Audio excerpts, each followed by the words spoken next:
السلام علیکم ورحمۃ اللہ وبرکاتہ۔ بسم اللہ الرحمن الرحیم۔ انما المؤمنون اخوۃ فاصلحوا بین اخویکم واتقوا اللہ لعلکم ترحمون۔ سورہ حجرات چیپٹر نمبر 49 ورس نمبر 10 آیت نمبر 10 میں نے پڑھا ہوں، اس کی ترجمانی کرتا ہوں۔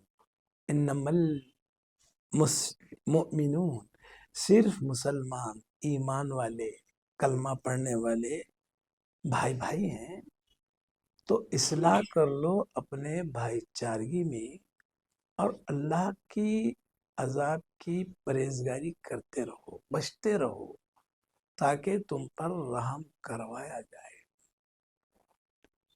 ایک ٹاپک پہ بات کام کی ہے کہ اللہ کا رحم، اس کی خوشنودی، اس کی رضا حاصل کرنے کا نسخہ بتا رہا ہے۔ ایک ڈوز ہے، ایک نسخہ ہے کہ آپس میں بھائی چارگی کے ریلیشن اگر کلوز ہو جائے، دو سمدھیوں کے بیچ، سسرال میں اور میکے میں، بھائیوں کے بیچ، خاندان میں، بہن اور بھائی کے بیچ، بہنوئی اور سالے کے بیچ، رشتہ داروں کے درمیان تعلقات اچھے نہیں تو زندگی اجیرن اور مشکل محال ہو جاتی ہے، ہارڈ ہو جاتی ہے، سکون نہیں رہتا ہے۔ تو کہہ رہا ہے کہ اللہ کا رحم حاصل کرنا ہے تو اپنی بھائی چارگی میں اصلاح کرو۔ اصلاح کیسی ہوگی؟ میں انا کہتا ہوں، میں بڑا ہوں، وہ لڑکی والا ہے، وہ غریب ہے، میں امیر ہوں، یہ نہیں چلے گا۔ آپ کو جانا پڑے گا کیونکہ اس کی بچی آپ کے وہاں ہے یا آپ کی بچی ان کے وہاں ہے۔ آپ بیٹھ کے ایک دوسرے کے معاملات کو طے کریں، تھرڈ پرسن کو انوالو کریں، اچھے آدمی کو انوالو کریں۔ یہ کورٹوں کے جھمیلوں سے بچا دیں۔ کورٹ میں ہزاروں کیسز برسوں سے لڑکیوں کے پینڈنگ پڑے ہیں، پیشی پہ جاتے ہیں، ڈیٹ بڑھ جاتی ہے۔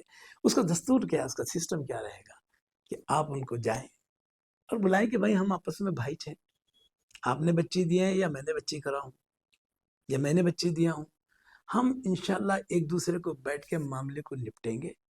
کچھ آپ میری مانو، کچھ میں آپ کی مانوں گا، تھرڈ پرسن کو انوالو کرو، میٹر ختم ہو جائے گا، میٹر ختم ہو جائے گا۔ اور یہ کیسز کے لیے ہم کو کرنا پڑے گا۔ ہم ایسی جگہوں پہ جا رہے ہیں کہ کام ہوتے ہی نہیں ہیں، ہم آپس میں ایک دوسرے سے میل جول نہیں رکھتے ہیں، صرف یہ ہے کہ ہمیں انا ہے، سپیریٹی کمپلیکس ہے ہمارے پاس کہ ہم کسی کو بھی انفیریئر سمجھتے ہیں، حقیر سمجھتے ہیں۔ ارے بھائی بچی اس نے اپنی دیا ہے یا بچی اپنے کیا ہے تو آپ کا وہ ریلیٹیو ہوگا، کلوز ریلیٹیو ہو گیا، آپ کا بھائی ہے۔ قرآن کہہ رہا ہے، میں نہیں کہہ رہا ہوں، کہ آپ ایمان والے ہیں تو بھائی ہیں، تو اپنے بھائی چارگی میں ریکٹیفیکیشن کر لو، درست کر لو۔ درست کیسا ہوگا؟ تھرڈ پرسن کو انوالو کرو، کتاب لو، اچھے آدمی سے بیٹھو، کچھ معاملات ان سے طے کراؤ، کچھ اپن طے کرو، ایک دوسرے کو کچھ بیئر کرنا پڑے گا، ضبط کرنا پڑے گا، ضبط کرنا پڑے گا، غصے کو پینا پڑے گا، انا کو ذبح کر ڈالنا پڑے گا، انا کو ختم کر دینا پڑے گا۔ کورٹوں سے نجات دلا دو۔ لڑکیاں پریشان ہیں، عمریں برباد ہو رہی، چھوٹے چھوٹے بچے لے کے آتے ہیں کورٹ کو تو دیکھا نہیں جاتا، سمجھاؤ تو سمجھتے نہیں، بلاؤ تو آتے نہیں۔ کیسا ہوگا معاشرے کا معاملہ، کیسا ہوگا؟ بھائیوں، اس کو درست کرنے کے لیے ایک ہی طریقہ ہے کہ ہم بیٹھیں، معاملات کو آپس میں درست کریں۔ آپ سے نہیں ہوتا تو ہم جیسوں کو بلائیں، انشاءاللہ ملاقات ہوگی تو کریں گے، بات کو سمجھیں گے۔ جزاکم اللہ خیر، خدا حافظ، السلام علیکم۔